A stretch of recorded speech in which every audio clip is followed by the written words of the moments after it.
All right, we are going to talk about 2022 TSP changes coming up in 3, 2, 1. This is Fednobabble, where Kevin and Cassie make federal retirement benefits understandable for humans like you. These two don't hold back as they answer questions from the Fed Pilot workshops and webinars or from questions submitted by you at fednobabble.com.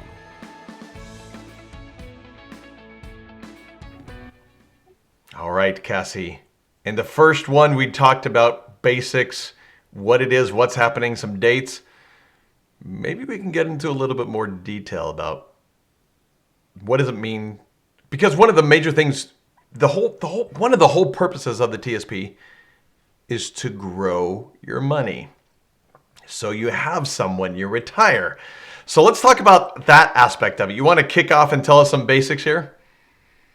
Well, sure. Obviously, TSP has 5 core funds, the G, F, C, S, and I, currently. Well, they're an index of certain funds, right? So we've got the government securities, the bond fund, S&P 500, Dow Jones, and an international fund, right? Right. So that's what they mimic, if you will, in an index. And so the L funds are a compilation of those indexes with certain percentages based on a set retirement date and growth opportunity. Well, I know that a lot of people have been asking for more investment opportunities with the TSP because other 401k and 403b companies offer those type of investment funds. And so the TSP, I think, is just stepping into the 20th century and trying to offer those to federal employees. And so, or 21st century, whatever century we're in, That's they're just trying to this get one with the right program, here. Yeah. whatever. Yep. And get up to date on what is offered through their program. And so, that's why the whole mutual fund window is now being created. The deal is, so they're offering 5,000 different funds within that window, and that could be overwhelming. It's overwhelming with the 5 funds, and then what is it, the 10 or 20 different L fund options, right? Mm-hmm. What are we gonna do with 5,000 Right. new investment funds plus the funds that are there? Right. That is a huge amount. Again, 0 to 60 in no time flat. And if we were confused before, what do we know? And the crazy thing about it is that as of now, I mean, this really kicks off at the beginning of June, right? So as of this recording, we are a month and a half away, and no one knows what those 5,000 are. It's a mystery. Nope. And so, okay. So they're communicating on that piece late. I get it. We'll eventually know what they are. So we can't ever say, okay, these are the kind of things that you've got going on. These are, you've got kids in the background. That's awesome. See, this is real life. I love this. That's okay. This is real life. They just got home from school, and my sister is not telling them to stay downstairs. I love it. Thank you. That's good stuff. Yep. And the dogs are let out of their cages too. So. Yep. That's all right. No worries. So we've got all these funds that are coming up. Yes. But again, we don't know what they are yet. We don't know what to do with them, but we do know a few particulars, like fees. Yes. Well, those aren't going to be staying the same. Yeah, and that's the crazy thing. So, okay, I just got to put this out before you go on. Yeah. People love their TSP, and I hear this all the time. We love our TSP. Why do you love your TSP? I ask them, why do you love your TSP? And one of the major reasons is because the low fees. And I say partly, and trying to be very kind about this. The reason you have low fees is because you can't do much in your TSP. You've got five Right. funds, and that's all, among some other things, right? And Right. that's There are okay. definitely some limitations. Yeah. And the fees will stay the same for the money and the investments that are done within the five core funds and the L funds. Yes. So that's Right. And all the so same. Nothing's changing there. though nothing's changing on that side. Right. Absolutely right. What is going to be changing is if you decide to participate in the mutual fund window and invest in more heavily in um, other investment options, that's when there's going to be some fees. And so right off the bat, there's a $55 annual fee to ensure the use of the mutual fund does not indirectly increase the other TSP administrative fees, right? So there's an already um, Right. uh, fixed annual fee on that. Um, a $95 annual maintenance fee. So together, that's what, $140 um, annually that somebody's already going to be having to a fixed dollar amount.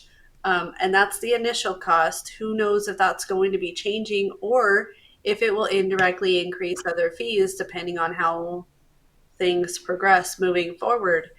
Um, and then there's the $28.75 per trade fee.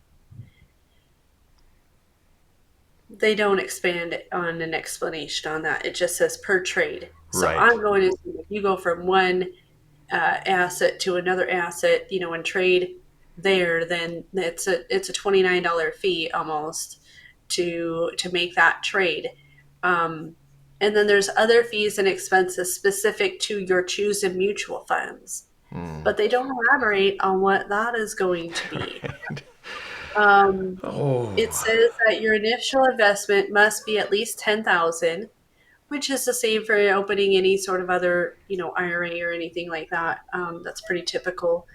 You may not invest more than 25% of your total account in the mutual fund, and so you'll only be able to do up to a quarter of your TSP balance into this mutual fund window, and then you'll have to pay the fees for that, um,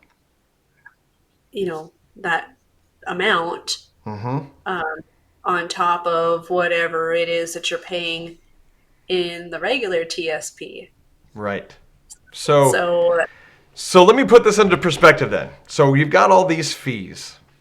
And again, federal employees love that there's low fees. But if you take advantage of these 5,000, any of the 5,000 mutual fund options, the fees are going up. Well, how significant are those fees? So I did some calculations. And I found that if you put in the minimum $10,000 into any of the funds, you have to put that in, add yeah. that up, it comes out to 1.5% annual fees.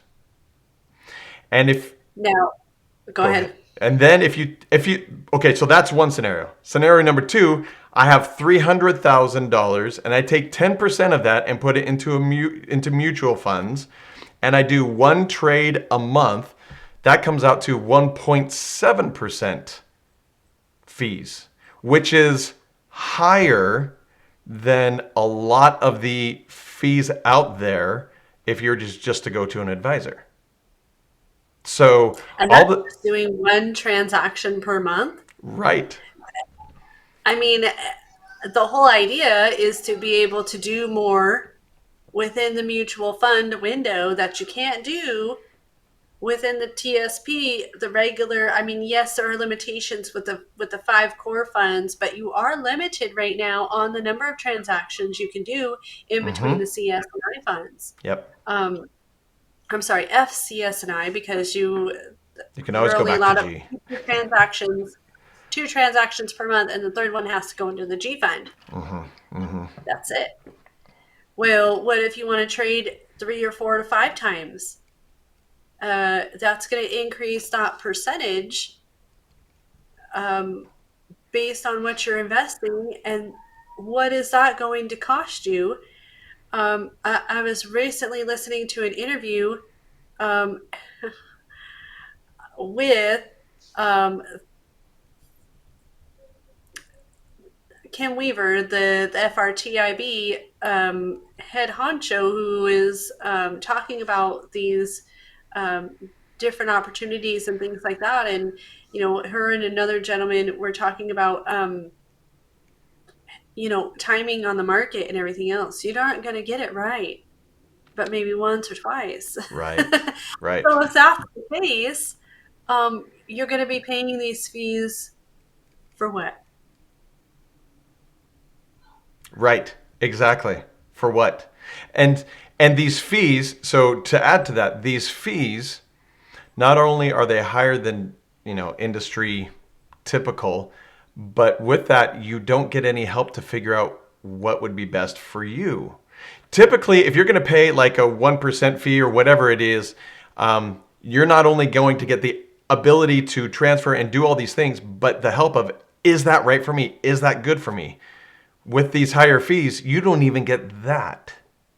And Right. so, yeah, I mean, what do you do? And so, going back to a comment I made in the last episode, people out there will be tempted to go and do, right? And I'm just going to say this myself, and I don't know that you would say the same thing, but I'm going to say this myself. I would personally not do anything until I make sure that it's good for me. Until I Right. worked with someone or, got some advice on, is this good? Because I've seen way too many people say, oh, I need to do this. And they go and do it. And it's actually a bad thing for them. And it puts them in a worse position. Right. So, And I do know that there will be people within this new system who are going to be there for questions and things like that to provide some advice. Um, my concern is, especially with folks who have more than just a TSP, right. right? Even if somebody can provide you guidance within the TSP, they can only see what is here in this one bucket of money that you have saved up. Well, what if you have other life insurance? What if you have other investment funds or accounts? What if your spouse has other accounts that they're not being holistically taking into account, um, with people, and so Mm-hmm. you're only getting a piece of the pie. You're not getting um, a very comprehensive plan or comprehensive advice looking at the total picture. Right. And Yep. that could, TSP might be able to say, or these new administrators might be able to say, yes, this is best for you based on this information.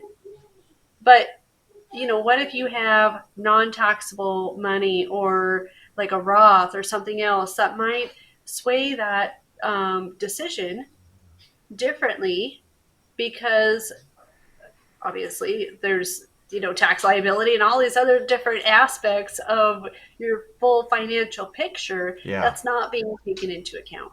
Yep.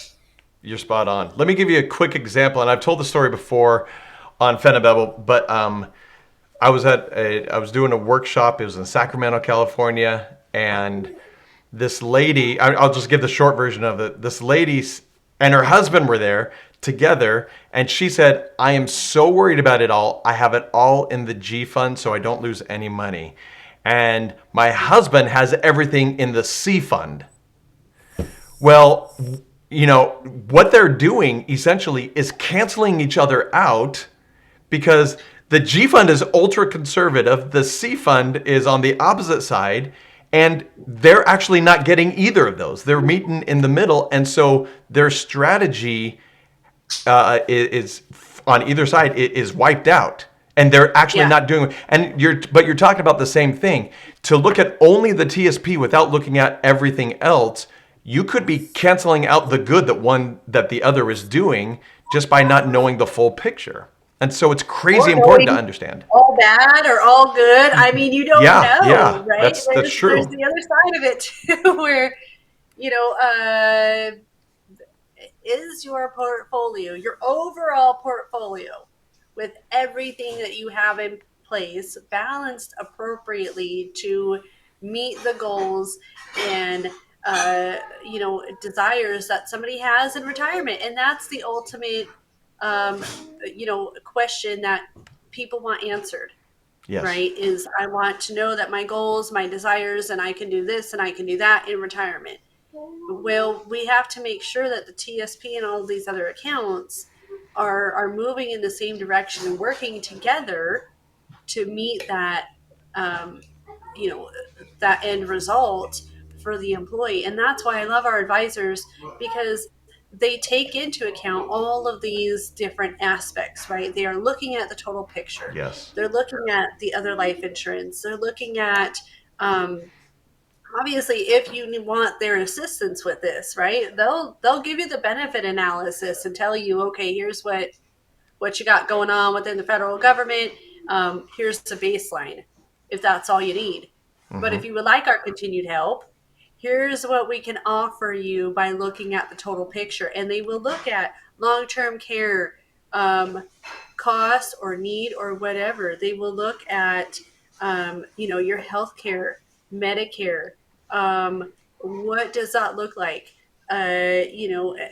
Life insurance, other accounts that you might have in addition to TSP, um, 401k benefits, or other pension benefits that your spouse might have, whether they're state or local government or some other kind of private entity that offers that pension benefit. They're kind of few and far between, but there are some that are still out there, and they're going to take a look at this whole picture and say, okay, this is where you're at. This is what you need to do in the meantime to make this end result happen. And I think that's very important. They'll be able to, we're trying to make sure that they're educated on this mutual fund window, staying up to date on this information, so that way they can really tell you, hey, by this date, we got to have this, or otherwise you can't do this until, this date. And then what are those options going to look like? They're going to know as soon as you know, because we're staying informed on this topic and trying to make sure they have whatever information they need to really be able to guide your decisions and answer your questions. Obviously, TSP is a great resource, and that's where we get our information, is directly from the site, directly from the sources, the federal retirement investment thrift savings board, and all of these different places. We're trying to make sure that we have the candid information to make sure employees, are staying up to date, as well as the advisors. Yep. And there's a lot there. There's Mm-hmm. there's so much to unpack and put it all together. Yeah. And like I say again in the workshops, I wish we could say go do this. This is the best thing to do, but there is no way to do that. Period. And if you get advice from anyone that says you need to go do this, just say thank you for the good starting place to do my research, and that's about all, because that may not be best for you. It may be Yeah. actually really bad, but it may be good. Again, we don't know. So all of that said, actually, do you have anything else you want to add about the TSP? No. Okay, so with all that said, if you need help, come to fednobabble.com and give us a little bit of information, and we will make sure that one of our trusted advisors gets a report for you and gets together with you and lays it all out and says, okay, with the changes that are coming up, you may want to think about this, and they can go and walk you through that and make sure that you have what you need. And no cost, no Yes. obligation, no sales pitch, all that. And really just Yep. education so you have it. Strictly educational based, and that's, Yep. they truly and genuinely want to help you. We're not going to hook you up with somebody who's trying to just give you a life insurance product, or roll over that TSP or whatever. Obviously, there are some products on the private side that do help federal employees, and they do offer those, but it's based on what your needs, goals, and desires are, not on a sale and putting money in their pocket. So Yep.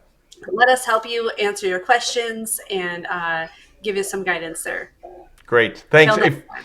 If you would, actually, let me throw this in. Just please share Sure. Fednobabble. Oh, yeah. Share it and subscribe and like and all that good stuff, and make sure that you are up to date, because we're going to continue these. Yeah, we're going to continue talking about the TSP and talking about other things that change, and you got to stay up on it. So go stay up on it, and we'll catch you next time. Thanks. To get Cassie's comprehensive report on your federal retirement benefits at no cost, no obligation, and no sales pitch, go to Fednobabble.com. While you're there, submit a question for them to answer on the show.